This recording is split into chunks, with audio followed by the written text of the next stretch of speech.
And I felt really sorry for myself. And then I went to the children's ward, and you see these 2, 3-year-old kids who are bald. They haven't even lived their life. And that's the day I quit feeling sorry for myself. I'm like, okay, I'm 24. Would I like to live longer? Sure. But I lived a pretty good life. And these poor children, they haven't lived at all. What am I complaining about? And at the time, I'll be honest with you, I look back, cancer was the best thing that ever happened to me because at that time I was very arrogant. I used to say things, I really said this, I want to make a good looking corpse. I really said this. I said that I don't want to be old and ratchety. I don't want to be that person. I really thought really highly of myself. And I actually needed this because without this, I don't know where I'd be today. Without this gut check. And it's funny, when you meet people who have never been through anything serious in life, you can tell right away. They have never been humbled by God or whatever you believe in. And I needed that humbling. And I asked God, I go, God, if you get me through this, I promise I'll be a different person. I won't be nearly the arrogant person I am. Welcome to the Two Curious MD podcast. I'm Dr. Ali Ahmed. And I'm Dr. Soraya Khan. In this podcast, we are asking the unasked questions. We're physicians applying the lens of narrative medicine, exploring integrative practices and psychedelic treatment in health. Together with our guests, we weave new learnings from stories, expertise, and the sciences. Let's dive in. So welcome to the Two Curious MD podcast, where we dive into stories about medicine, of healing, transformation, and the wisdom that comes from the lived experience. Today's guest is Shaquille Biggs, and I know him very well. He's also known to many as the Inspire Coach. He's an executive fitness and mindset coach to, I guess, high net individuals, but I'm going to ask him about that. He also has a podcast called Chasing 100. He is a cancer survivor. He's an educator, and he really believes in really directing and coaching with really, I would say, practical advice on nutrition, exercise, and also on the emotional, spiritual, and psychological aspects that affect physical and mental health. I would call him an alchemist, and I don't know if he would call himself a trauma-informed coach, but I feel he does represent what trauma-informed care really involves. Today, he is going to talk to us about his own story and what brings him to the work that he does, as well as to what we would call root cause healing. And I have many, many questions to ask you, and I'm so happy to have you here. You are really, again, we've known each other as children in our childhood in Houston, Texas, and that's where you live currently. And our families know each other very, very well. And I'm just been following you on Instagram and social media, and there's so much pride I have when I see people from my past in my present now, and even to the work that they're doing that really represents so much more to so many people. So thank you for being here. That was a long intro. Welcome. Thank you, Dr. Ahmed. You're too kind. You're too kind. And yes, I'd say I'm more of an alchemist. I think that's a better term. Yeah. I like to intersect health with mental, because one without the other is not good. Not good. That's right. We are not just organs. We are not just a brain. There's a lot more that goes into people's health, and Absolutely. And includes that spiritual aspect of health. So I'm going to ask you about that too. I hope I get to ask all these questions. So can you tell us a little bit about your own story as a cancer survivor? And we also talked earlier before the recording about your father's passing and how that affected you. Did it bring you to the work that you do? In a way, yes. But let me start out with my cancer story. So I was 24 years old when it happened. I would have these weird rashes would randomly show up under my upper thighs. I was going to a dermatologist, and they thought there was nothing wrong with me, just some rash. And then one day I actually had a bump on my shoulder. A random bump appeared from nowhere. And I went to one of my father's friends, who was an internal medicine doctor. I was much bigger than I am now. I was a big muscle guy, and he basically did not even do a chest x-ray or any kind of scan. He basically felt it and said, you pulled a muscle. And I'm like, well, when you pull a muscle, there's usually some pain. This is just like soft and like, he's like, no, you're fine. Trust me. So, of course, at that age, I want to think everything's fine. I'm not going to second guess someone that says I'm healthy. So 2 more months go by, and I'm at the gym, and I just stop breathing during a set. Like, I can't take a breath. I dropped the weight. One of my friends, he starts pumping my chest. Somehow I start breathing again. And then I go home. I tell my dad, we need to go to the emergency room. So we go to the emergency room and they do a simple chest x-ray. Now, I don't know how it is. In the movies, they always say, you might want to sit down before this. I even remember what was on the TV in the room I was waiting on. It was Dr. Quinn, Medicine Woman. It's funny, when something like major happens in life, we tend to remember it down to the detail. If anything big happens in our life, you remember exactly where you were, the exact time. I remember everything. He goes, well, we looked at your test and it looks like you have cancer. He said just like that. The first thing I think of is, okay, this means death. Okay, this is not good. He's like, well, if we caught it early, you have about a 70% chance of living. Of course, that means a 30% chance of dying. Let me go to the restroom. And that was the longest restroom break I ever had in my life. I came out, I told my dad, I go, we can't tell my mom about this. She's not going to be able to handle it. He's like, okay. But I knew he was going to tell her. That night, I cried like a baby. And they're like, it's okay. We'll get another test done. And I'm sure you don't have cancer. Now, I knew I had cancer.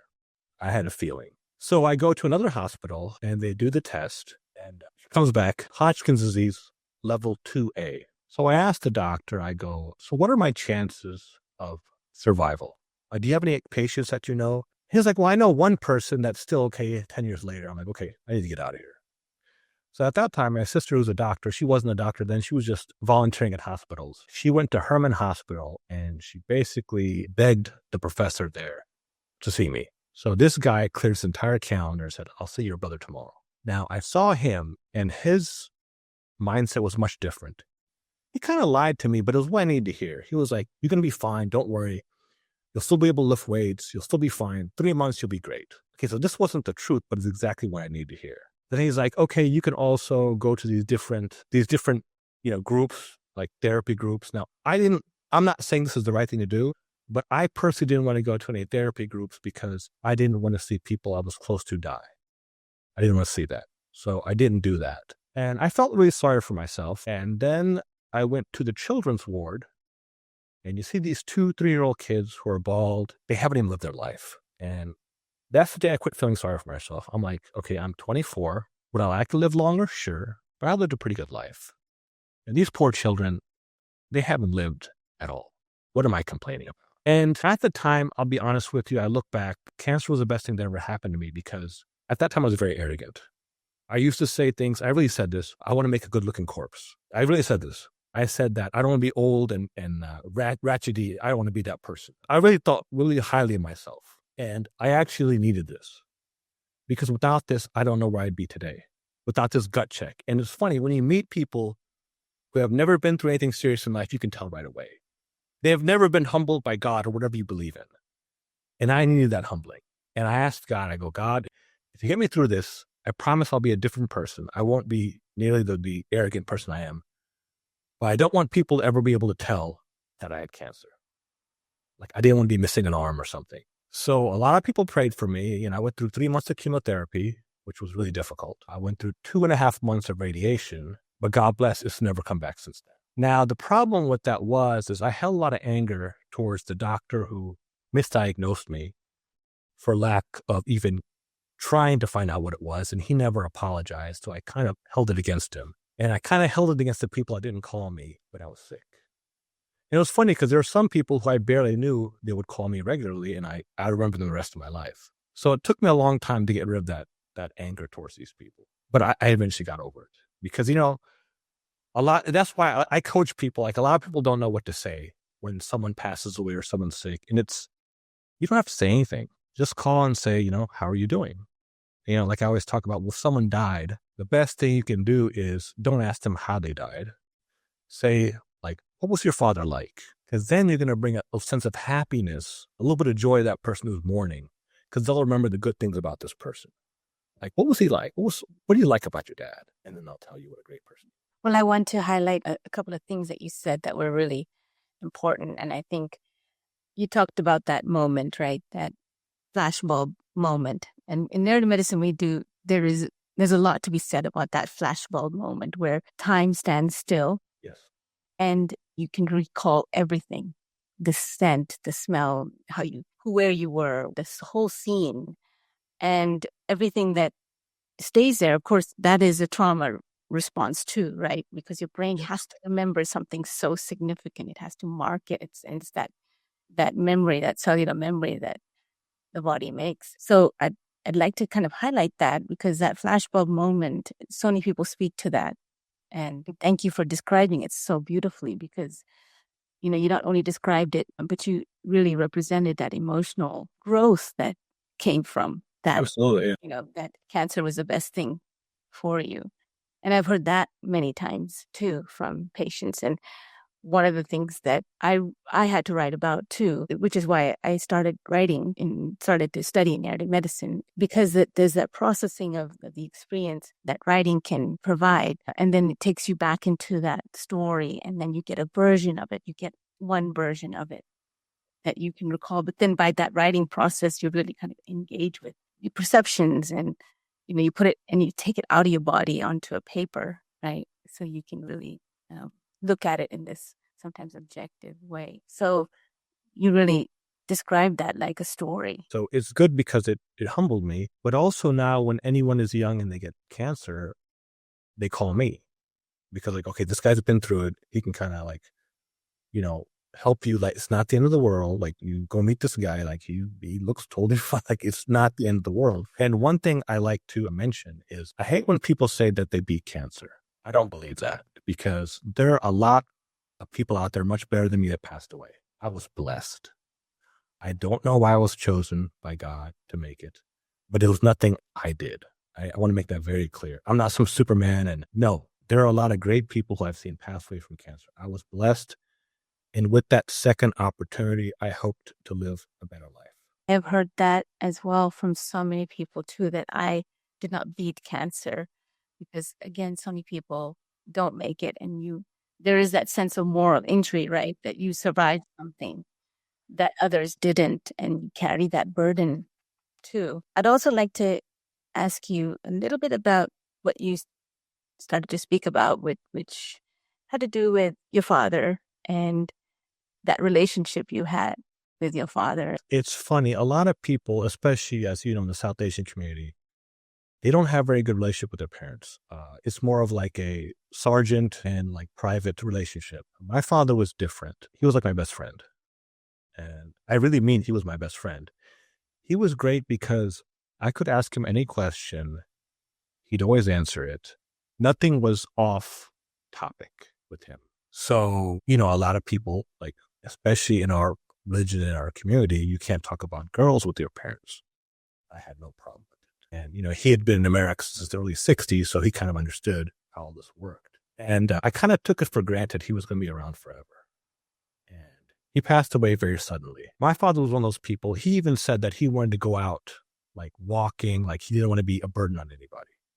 And sure enough, he wasn't. He had double bypass surgery previously. It was funny because he was thin.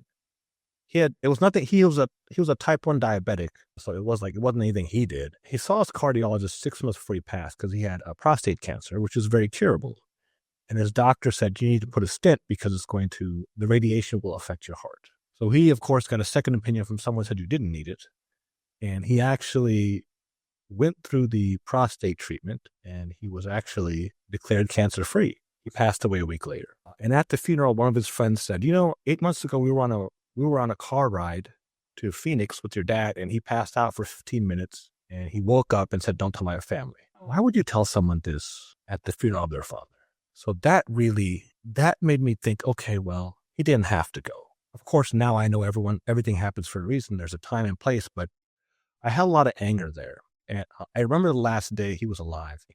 I was on my own. I was one of the few people in our community who moved out at 25 because I was like, look, I'm going to do my own thing. But I would visit my parents once a week. I visited my parents that day. And I was watching a basketball game with my dad, and he fell asleep. And my mom said, okay, hey, you're leaving, kiss your dad goodbye. I go, yeah, I'll see him tomorrow. That didn't do it. Sure enough, that night, the ambulance came and took him to the hospital. And I get a call, and they're like, hey, your dad's at the hospital. I go there, and me and my brother are just joking around because he's been in the hospital before. It's not a big deal. And my sister got really angry with us. She goes, what are you doing? Don't you know, dad's sick. I had never, my sister. Yeah, I know. I had never heard her that angry. She never gets angry. I always tell people, she's the best person I know. And when she did that, I realized this is not good. I went and visited him, and he had a bunch of, wires connected to him and stuff. And I didn't leave his hospital bedside for 36 hours. People were like, oh, go eat, go whatever. I was like, I'm not ready to have to let him go. And then he passed away. And that was the start of my depression. It was so bad to where I couldn't even talk about him without falling over. They did like a big thing for him at a hall where they talked about his life, and I couldn't speak, and I was just crying the entire time. It was pretty tough. It was really tough, to be honest with you. And even now, I tear up just thinking about it. But but like I said, that was the start of my depression. Unfortunately, that went on for 2 years. So yeah. I know this is real, right? These are the emotions that we carry in our body: the anger, the grudges, the sadness. How did this kind of break down with the cancer? I mean, soon after, I imagine. Yeah, 5 years or so. Yeah. So, very recent in what you were going through. I remember the phone call after the fact, like, oh my God, what? Didn't make sense to me either, because I used to go and see your father at the restaurant. Right, exactly. I was like, that can't be right. And my father also passed away in the same time frame, probably 6 months later. I heard about that very late also. Yeah. Yeah. So back to your place where growth occurs in the Quran. I think it says, with every hardship, there is relief. Absolutely. With every hardship, there is relief. It's not before or after. It is actually with that moment, in that moment, and those moments that we carry in our body, that there's the growth. Tell us about that and to where it has taken you in your journey now. So at the time, I didn't see it. I developed a gambling addiction. I used to be someone that used to go out all the time, and I basically stayed indoors at all times, only to go to work and to the gym. And then I started taking antidepressants. And this was near the end of the second year. So when I started taking antidepressants, it was crazy because I automatically felt better. I couldn't explain it. There wasn't a reason. I just felt better. So then I got over my father's passing. I was like, okay, he won't want me to live like this. And I was taking these antidepressants, and I was like, you know what? I'm an addict. I'm addicted to this. I'm going to go cold turkey. Now, before I did this, I had a plan. So I started reading a lot of self-help books. This kind of started my journey, right? I was like, okay, how do I deal with issues without medication? I read a bunch of books, and one day I thought I was ready. I told my doctor, I'm stopping. No, you can't do that. You're going to spiral out of control. I go, just trust me. I know what I'm doing. And I quit that day. Now, the funny thing about some of these prescription medications, it was a side effect like the flu. I literally had the flu for a week. It's almost like they make these drugs on purpose to be like this. You have to go back. I was like, I'm not going back. And that was the beginning of my journey into self-help and dealing with issues without the help of medications. And I never went back. And now when I look back at my father's passing, I knew it had to happen for me to grow up. Because until your parent passes away, you're still a child. Like some people say, well, until you have kids. Yeah, I agree with that also. But as long as your parents are around, it's like you're still a child. But once they go, especially your father, right? He's like the strong force in your life. Especially in my life, he was so close to me. So it was really needed for me to grow up. And because sooner after my depression, I met my wife, and I got married, and life went on from there. Wow. Well, you are an Inspire coach. Yes. You inspire. That's my job, yes.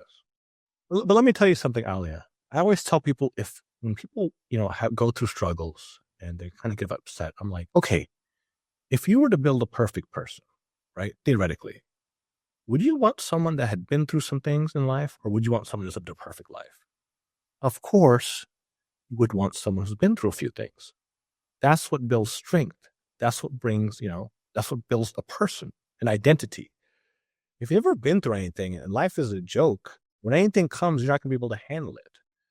So all these things that I've been through, it just helped me made me a stronger person. So I don't look back at any of these things as a bad thing at all. They're all positive. It didn't seem at the time because I'm not all knowing, but looking back, it was exactly what I needed. Yeah.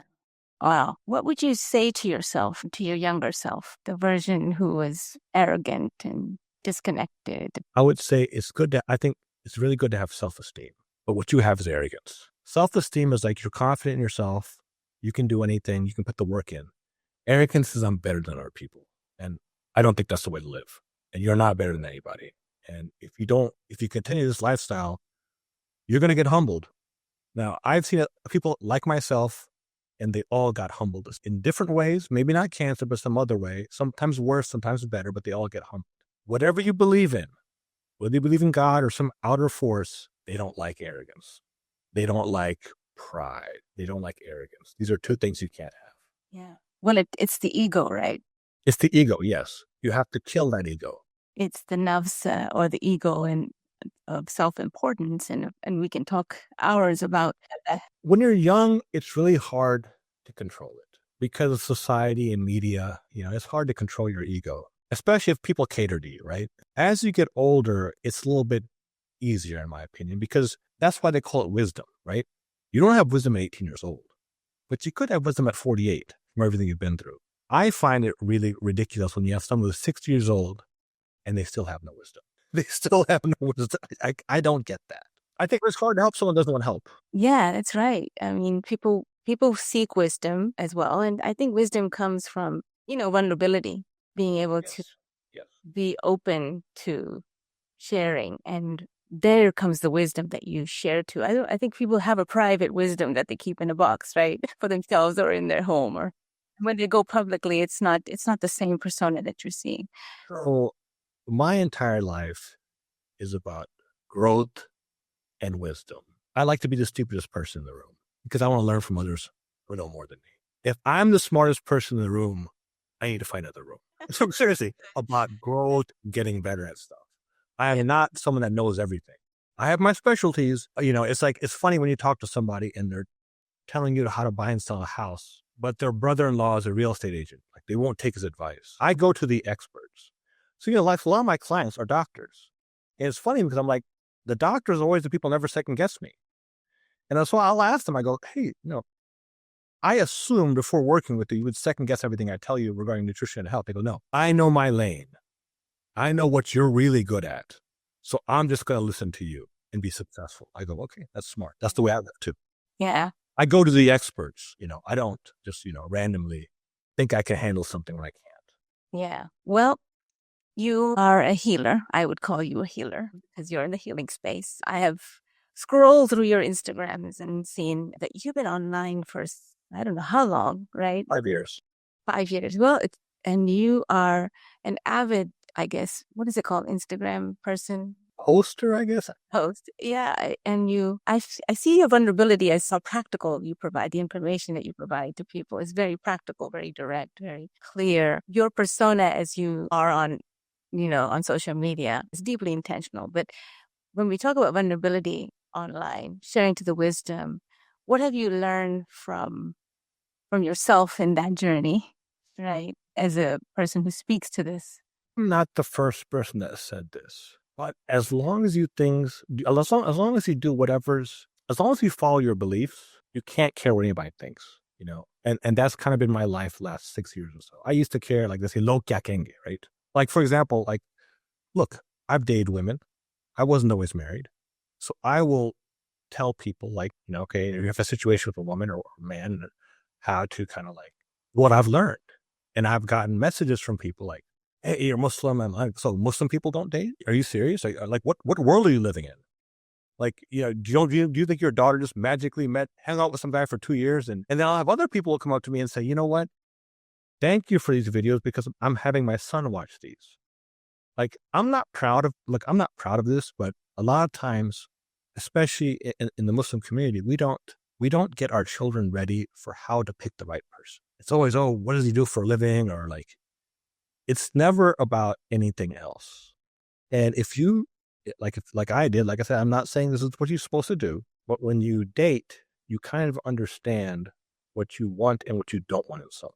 People's surface, or even the first couple of weeks, is totally different than who they are. And some people who've never met their other half till the day they get married, they find out really quick, I made a mistake. So I'm not ashamed of this. And like I said, I don't care what anyone thinks. One thing I've learned is, we all have 6 basic needs. But if your 2 most important ones are growth and contribution, you will always be happy. And I think about that. Even the most richest people I know who aren't happy, is because they're either not about growth or they don't contribute anything to the world in general, right? And then I see people who are really happy but don't have much, and they're all about growth and contribution. So that's why I'm like, every day I'm reading. Every day I'm trying to learn something new. And as for contributing, I give away so much information on Instagram. And if someone messages me like, hey, like, which I've had in the past, like, hey, I had an eating disorder, and so I started watching your videos. That means the world to me. If I only affected one person and I made 500 videos, that's okay. That's okay because it worked. It worked. So I kind of center my life around growth and contribution, and I'm not trying to brag, but I'm always in a great headspace, no matter what. And thank you for sharing that. That's the growth and contribution that we need to have in a sense of purpose, a sense of drive, So motivation. That is also physiologically healing, coming from a place where you carried pain and anger, and what I imagine is really you were opened up, right? You had to grow. if you look at everything in the terms of giving love, now the funny thing about love is there are people who give love, but when they don't get it back, they get upset. That's not love. Love is giving love and you don't ask for anything in return. If you do that, you will always be in a good headspace. For example, if I say hello to somebody and they say F you back, that's not a me problem. That's a them problem. So why would you get upset about that? I'm giving out love. However you want to acknowledge it, that's your business. I'm just giving out love. However you want to deal with it, that's fine. I'm not going to care. I'm not going to get upset. Yeah. Yeah. So contribution can be just what you want to contribute. And there's no ownership on love as well, is what I say. No ownership on love. Love is this is very important in healing. You have to be able to really empathize with somebody from a different 100%. walk of life. Empathy is huge. Belief system, from a different history and a different, you have to be able to see them as human, and humans are naturally designed to love, I think. Yes, we are. Absolutely. Until they're traumatized to not. So growth, your journey, your wisdom, I would say, came from that place. Has it come from any other places in your life? What would you say about where you are now? I would say the birth of my children. So I don't know if you remember me when I was younger, but I was one of those people that I wasn't good with kids. Like, I was always afraid to break them. Like, I didn't hold them. I didn't do anything. I was always the weird guy around kids. But I knew I wanted them, right? And the day my daughter came out, well, it's actually a funny story. So me and my wife had this foolish thing that we didn't even think a daughter was a possibility. We just thought we were going to have a son. So that was a battle because we had to go through years of not being able to get pregnant. Then we had to go through, IVF, which was tough. And my wife was pregnant. So the day of we're going to find out we're going to find out whether it's a boy or a girl, I find out it's a daughter. And I was in Chicago at the time. Have you ever seen the movie Ferris Bueller's Day Off? Yeah, of course. 100 times. Remember when Cameron wrecks his dad's Ferrari and he goes comatose? That was me. I literally went comatose. I couldn't talk for 24 hours. People were like, what's wrong? And I was thinking, okay, God's punishing me for everything I've done. He's giving me a daughter. And I just snapped out of it. I was like, okay, I'm going to be the best father humanly possible. Now, my dad was a great person, right? But one thing he didn't do correctly is like he would hang out a lot with his friends. I mean, he was always there, to answer questions, but he was a lot. I was like, I'm going to be very close. Plus, now this might be controversial. I might get canceled, but I'm going to say it anyways. Whenever I was dating women, the women who had a very good relationship with their father were incredible. Now, mind you, I didn't date anybody from my race or my religion ever. And whenever I met a girl who had a bad relationship with their father, they were, their life was a mess. So I knew that if I had a daughter, I had to be super close to her. And the day she came out, like, everything changed. I was like, okay, I'm going to worry more about my health. I'm going to protect her. I'm going to be a better person. I'm going to read. I'm going to be around her constantly. And I think I've done that. And then my son came afterwards. I got a son also. And yeah, so that was a big moment in my life, was the birth of my daughter. Like, at first I thought it was a curse, but she's been great. Yeah. I couldn't ask for a better daughter or a better son. They're young, but my daughter's only 6, so my son is 3. Yeah, you're absolutely right. I had a very good relationship with my father as well. I loved your father. I loved the way he dressed. I don't think I ever saw the guy dressed casual in my life. He always had an ascot. That's casual at all. We're in the dry cleaning business too. You'd be sitting there with a hot and rare tie, and he wore his one and he was he never wore t-shirts or jeans. Never. It never was casual. You're right. I respected that. I respected that a lot. Yeah. So that relationship you have with people in your life, and when I see patients, I do what we call an ACE inventory. I check to see what their adverse childhood experiences they have had, and also look at resiliency. There's also scoring on that. But I always look for in the resiliency if they've at least had one adult in their life. They've had one adult in their life who was there for them in whatever moment they've needed them.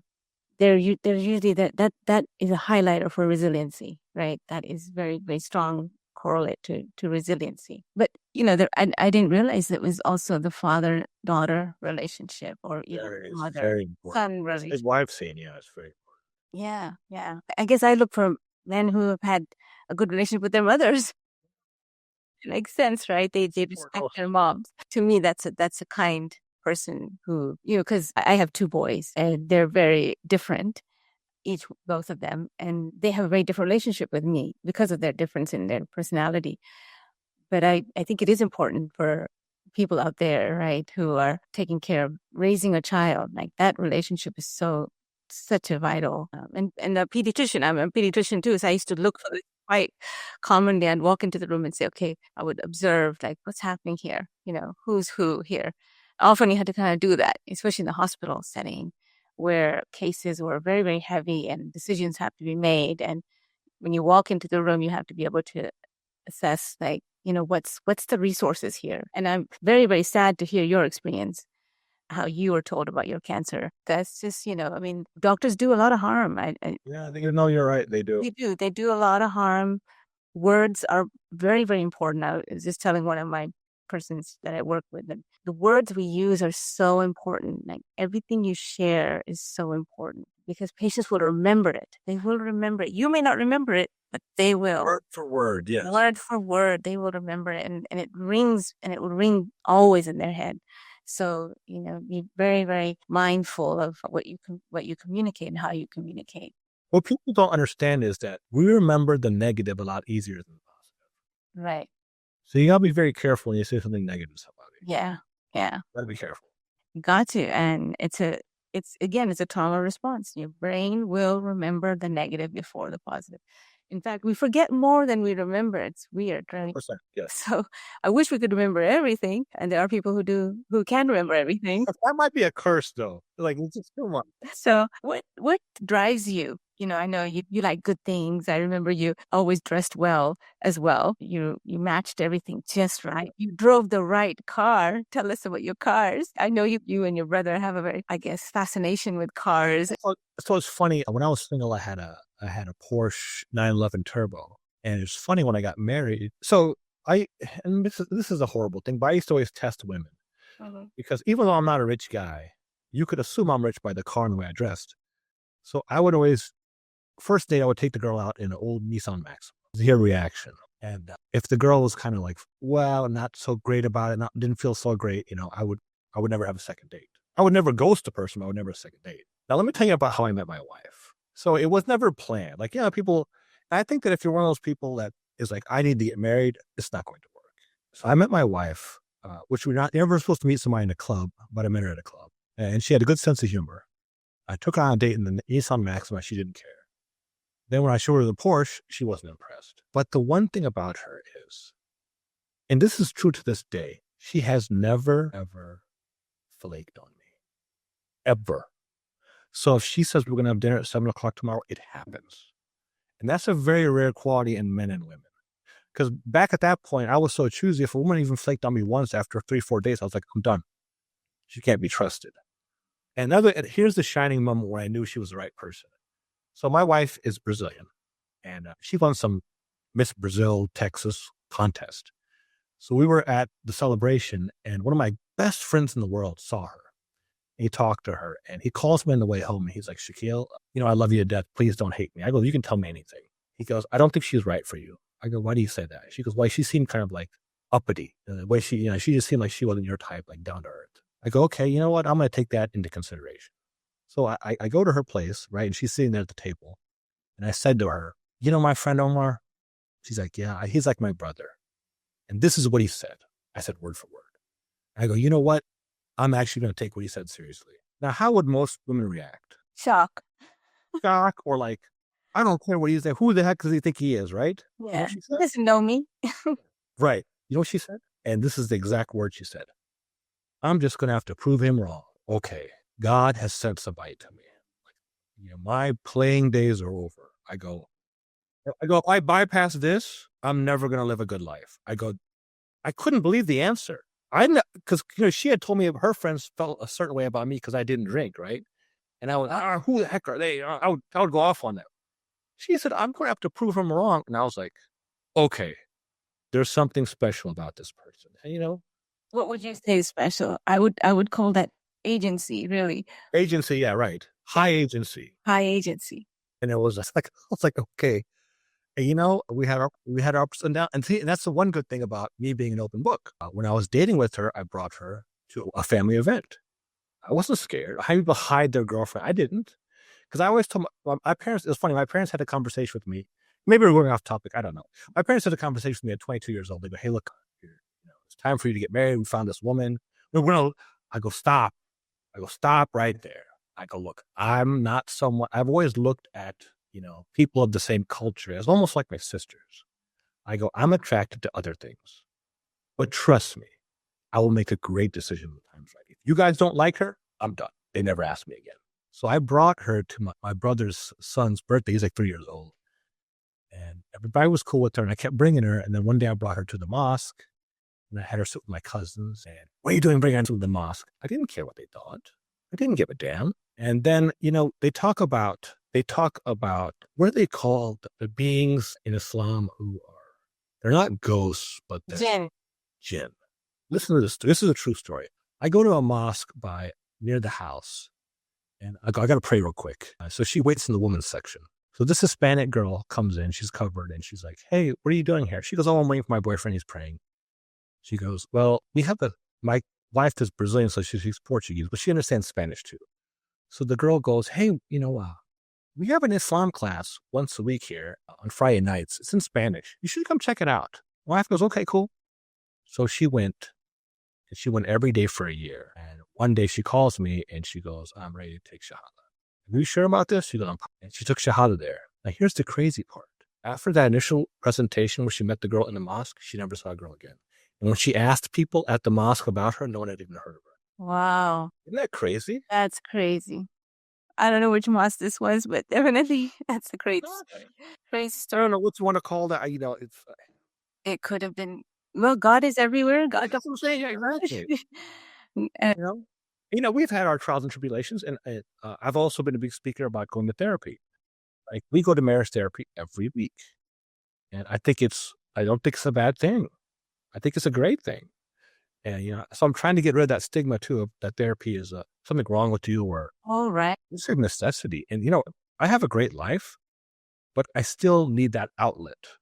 Right, to where I can say anything and get feedback from a non-judgmental, person in the middle. Professional, right? A professional like you and see both of you, right? Because we often just see what we see. Yeah, you just hear one side of the story. No, we hear both of us. Yeah. Wow. Well, you are unapologetic, I would say. Years in, and I'm curious and I'm speaking because as people might listen to this, they might say, "Wow, did you just know this at the time?" Because each event that you described, the cancer, your father's, your relationship, the depression you had, to your growth as a person in practice and in your story with your wife, did you just know this at the time? Or was it something that you stepped away from and reflect on? Or how does that happen? Tell us. I recognized that at the time I had cancer. You have to understand, recognizing something and taking action are two separate things, right? So, and I think that's a lot of people have, right? We have all these great plans in our head of what we're going to do, but no one takes action. So I'm the kind of person now, I take action and I'll figure it out later. But you got to take action first. So the cancer thing, right? I knew I had to make a change, but I took no action towards it, right? When my dad died and I got on my depression, when I had that pill problem, that's why I knew I had to start taking action. I picked up books. I started reading. And I think that's the problem with society today. Nobody reads. Yeah. I tell you what, Dr. Ahmed, and this might sound stupid, I can't even be in the vicinity of people I don't read because they just like, and you know, I used to hear like these billionaires, they read 10 books. I'm like, what are they doing? I totally get it. I've read hundreds of books in the last 10 years. And only over the last 3 years, I started doing something different. Like, because I read so many books, but I didn't remember anything. So now, whether it's a book or it's an audiobook, if I hear something important, I will actually stop the recording and take a note. If you look at my phone, I have notes. And I will go, even today, I will go over the note, starting at note 1. It might take me 3 days, but I go over everything. So it becomes a part of me, not something I just read. And I've been doing that for the last 3 years. So I think it's made a huge difference because I'm the living, breathing embodiment of these books. And we're never like that because just read and keep moving on. No, it might take me 3-4 times longer to read the book, but I'm actually absorbing. I am the book now, as opposed to just kind of reading and kind of moving on. Yeah. So the cancer thing, yeah. So until my dad passed away, that made me start taking action. And then the birth of my daughter, that's when I went into ultra mode with my nutrition. And then, you know, I still, because before I was doing all this work to kind of build myself up to be a certain kind of person, to be almost impenetrable as far as like, you know, anger. Like I haven't been angry in months because I always look at perspective, right? It was funny because I help out other people. So a friend of mine was saying, you know, my brother tells me that he wishes I was back in California and he can't stand to see me. I go, how old is your brother? He's 14 years old. How old are you? 26. Okay, that's perspective. Let's put yourself in your brother's head. You're 14 years old. You're a spoiled kid. Your dad gives you everything. Your mom gives you everything. Isn't it normal for him to say something like that? Well, yeah. Your problem is you're judging him by your standards. Put yourself in his shoes. That's totally normal. What are you upset about? He's a 14-year-old kid. He's like, you're right. I go, next time he says something stupid like that, I just want you to repeat what he said slowly and be like, okay, cool, and walk off. So happened again. I wish you weren't here. And he goes, you wish I wasn't here. Okay, cool. And he walked off and he goes, his brother couldn't stay. He's like, it worked? I go, yeah, it worked. Because this is a 14-year-old kid. Understand, he's a 14-year-old kid, you know? And, you know, a lot of times I used to get upset with my wife and, you know, through therapy, it happens a lot less, but I understand that a lot of women say things out of emotion that they don't actually mean, you know? That's not a good thing, but it occasionally happens. Okay, if I'm my wife, I work this job, is constantly stressed out. I have to use masculine energy because I'm in the male workforce. Well, she forgot to turn off that masculine energy when she came home. Maybe that was my problem because I did not let her become a woman. I did not let her be feminine. I should have told her, hey, I got the kids. You relax, you take a bath, do whatever.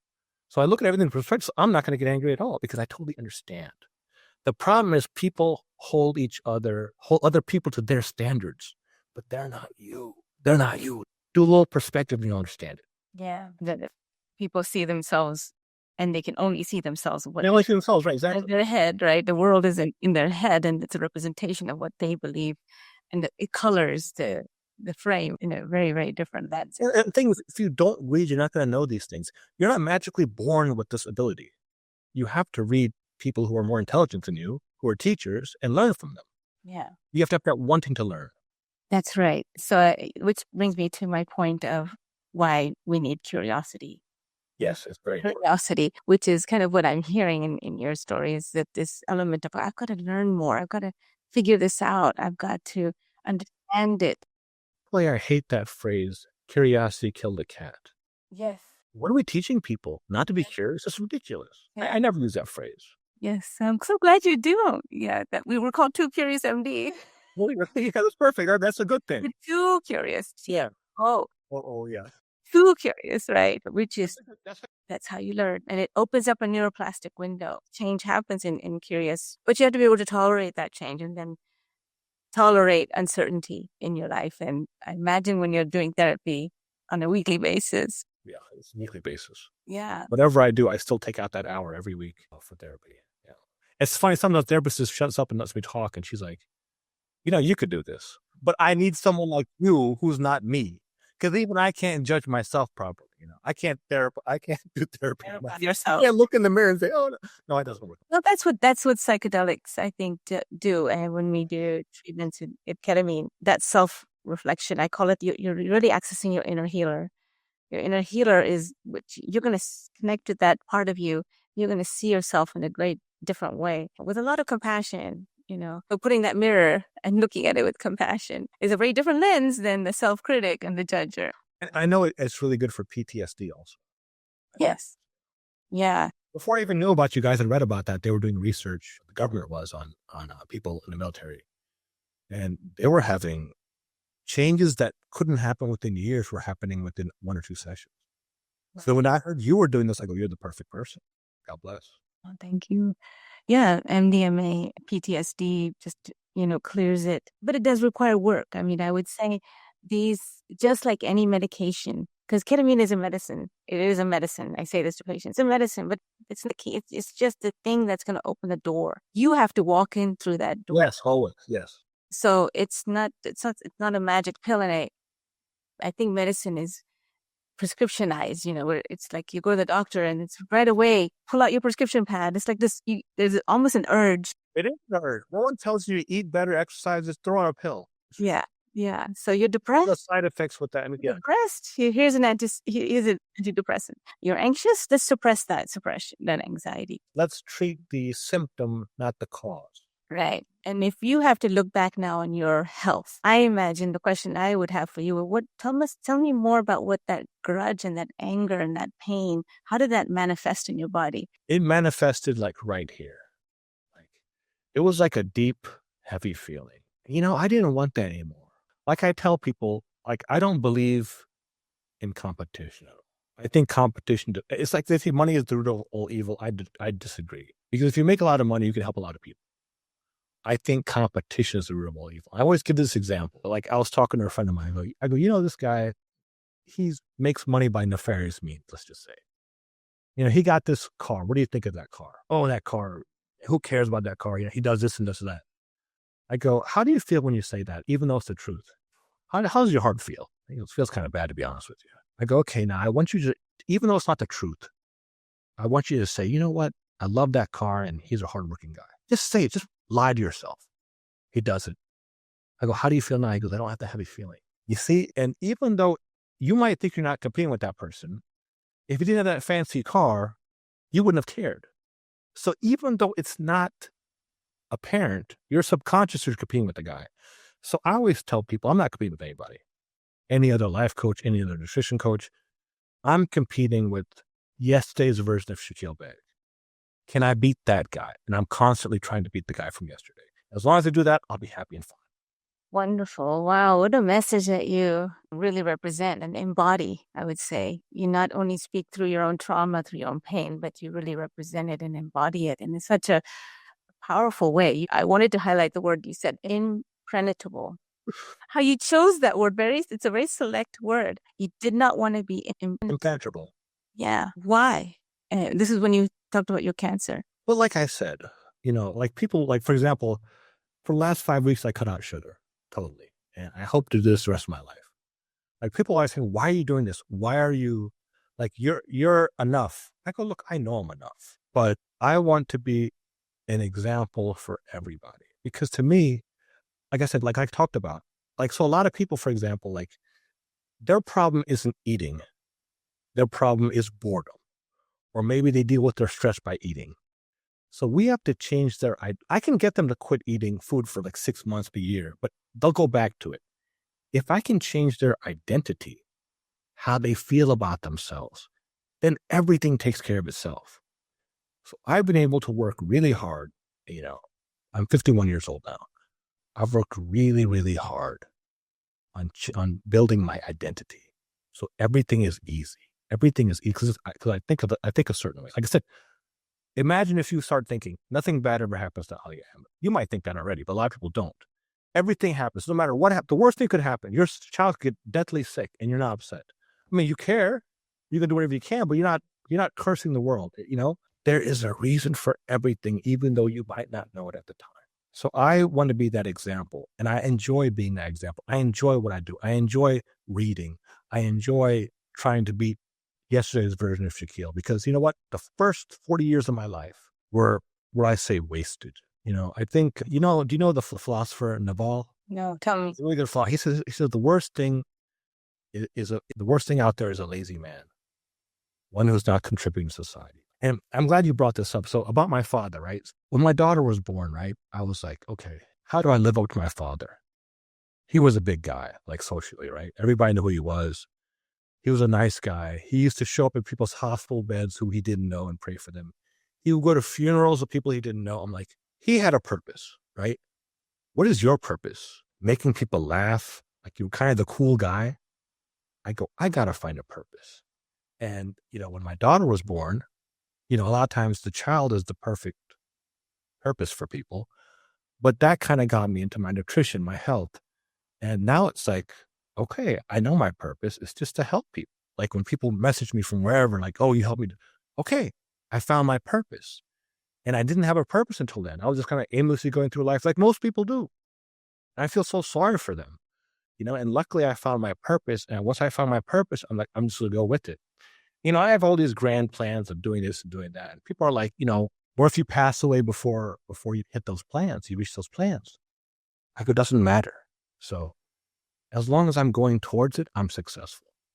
Like when you have a goal, whatever your goal is, become a doctor, become a whatever, if you don't enjoy the process, you're never going to get there. And when I say it doesn't mean you love the process, it might be difficult, but you don't have a passion for that process, you're never going to get there. So I've enjoyed the process of growth, of helping people, of trying to better myself so I can help other people. So look, if God takes me home tomorrow, I'm not happy if I have 2 small children, but it's okay. I died doing what I was doing, what I wanted to do. I think that's important.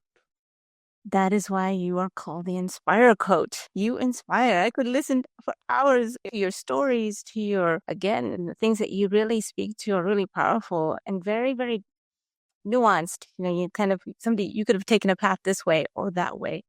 You chose this way. There's a lot of action to what you describe. When you talk about intention, there's action, and then there's either passion or purpose. But which one is better? They say purpose is better because passion you can have, but it doesn't drive it further. It takes it to purpose is where you really, like you said, take it on a journey. You don't care about the outcome. And so then when you ask me, what are the subjects we can talk about? I tell you, I'm an open book, because what is the point of having knowledge if you can't give it to people? If you can't give it to the next generation, if you can't give it away, what is the point of even having it? I want to give away everything I have so I can help people. Like people say, what do you want people to say when you die? He helped me with this one thing. If people just say he helped people, or I'm happy. That's all I need. You can never be that's why I always say people try to compete on money. You can never be the richest person. You can never, be the best looking person, but you can always contribute whatever you have to society and to humanity. And that will always be remembered. The lessons people learn. Well, thank you for sharing that. I'd like to just ask you our last question to really close this beautiful conversation. What is something that you think is needed in our society more than anything? Maybe the South Asian culture, or even to our Muslim heritage, Muslim beliefs and our practice, or even to the larger audience as we're living now in this kind of turmoil of the world. What would you say what would be your message? I think we need to give more love. We need to give more empathy. And if you can't directly affect something, I don't think you can let it control your life. There are people look, there's a lot of terrible things going on in the world, especially in Palestine. And do what you can, pray for these people. Like if you have any way of actually making a difference, make a difference. But if you just sit here and get depressed about it, you're not doing anybody any good. You really aren't. So a lot of times I tell people to watch less news because the news is so negative. Yeah, there's no love. There's no love. And that goes for everything. There's no love. There's no empathy. It's like, you see what these politicians do. Okay. You see how they allow, children to constantly get murdered. for $1 million donation, is it really that much money for you to kind of like, I'm a nobody, I'm a nothing. You could offer me $100 million and I wouldn't let, and to kind of murder this child. No, I'd be like, no, you get the hell out of here. There's no love. There's no empathy. It's all about me. And that goes for humanity. And that goes for like, you have this migrant crisis. You were born in America. Did you do something before you were born to have that right?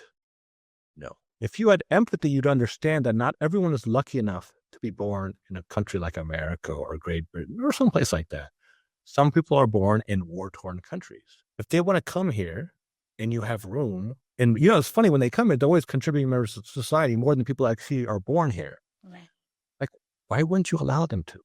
You know why? Because you have no empathy. You're not giving love out. So that would be my thing. You need more empathy and more love and more understanding. I don't think enough people have this. People live in their cocoons, and I think that's much needed. That's correct. That's really quite accurate, right? Love, connection, empathy, and witnessing, I would say, is being able to witness somebody else's pain or somebody else's process. And that's something that's very missing. Even though we witness so many things, we're just kind of immune to witnessing. We're witnessing so much, but we really are immune to the actual witnessing of something. And I wish more people just wanted to wish the best for everybody. Even people you don't know. Just wish the best for them, Like I said, being negative, it hurts your soul. And like I said, even if you're Pollyanna and you're always happy and you're always wishing people the best, it's better your heart feels much better being like that. I'd rather be that way than the other. Sorry. Thank you. Well, we'll close here, and thank you for being our guest on. Thank you for having me. I'm honored. If somebody had to contact you or to reach out to you, what would be their way of communicating? Sure. Easiest way is my Instagram, which is @TheInspireCoach. I also have a podcast with my co-host. We have an Instagram also. It's @Chasing100Now. And these are both Instagram, YouTube, and TikTok. Thanks for joining us on the Two Curious ND podcast. We hope today's episode inspired you to ask new questions and explore fresh perspectives. We challenge you to ask us those unasked questions that you're curious about in your medical practice, condition, health, and wellness. If you enjoyed the podcast, don't forget to subscribe, share it with somebody just as curious, and leave us a review. It helps us keep the curiosity alive. Post or comment with a question or curious inquiry that you have and seek to explore or learn with us. Stay curious, and we'll see you next time.